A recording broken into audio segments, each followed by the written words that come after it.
1, 2, 3. 1, 2, 3. X-ray po tayo, ha?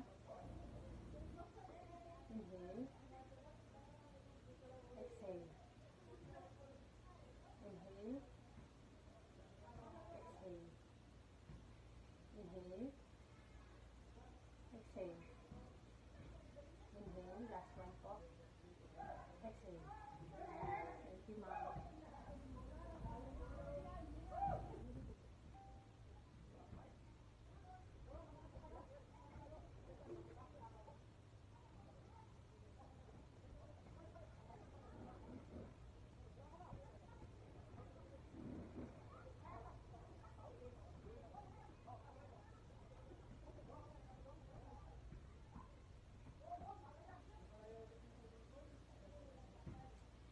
And now, ma'am, i-auscultate po kayo para malaman natin kung meron ba kayong other breath sounds po.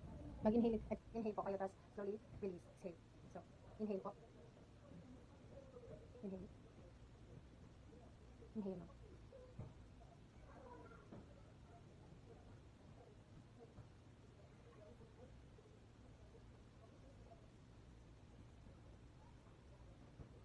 Thank you po.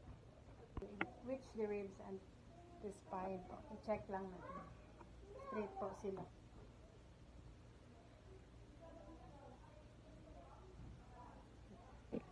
So, ma'am, ngayon po sa anterior thorax niyo po, dito po sa front, and magsabi po sila kung merong ano po yung masakit na part na i-press ko. Sige po, mag-start na tayo.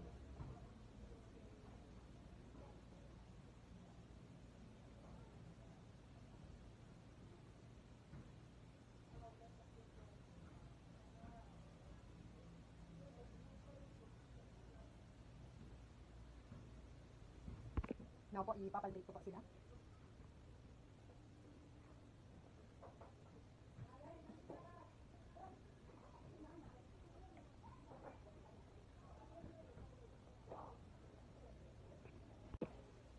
So, for palpation po.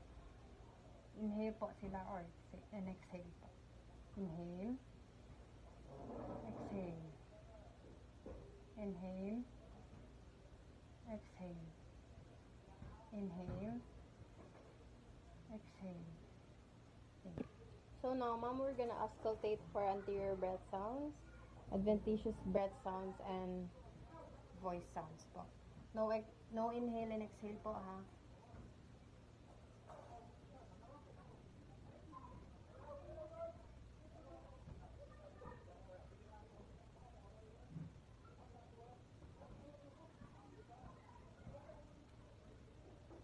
Thank you, ma'am.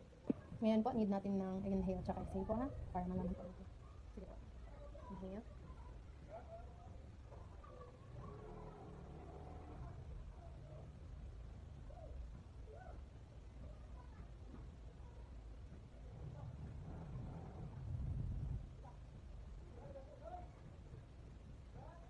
Thank you po.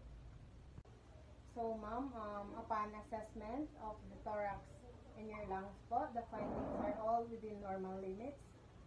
Your chest is symmetrical and in shape with normal anteroposterior and transverse diameters. And your spine po is properly aligned with no deformities noted. And on your palpation po, the chest wall is intact with no tenderness, bulges, or abnormal movements observed. So the respiratory exertion is equal and symmetrical bilaterally. Your tactile firmness is felt equally on both sides. On percussion, resonance is heard throughout the lung fields, which is a normal finding. On auscultation, normal vesicular breath sounds are heard with no presence of adventitious sounds such as wheezing, crackles, or stridor. So, ma'am, thank you very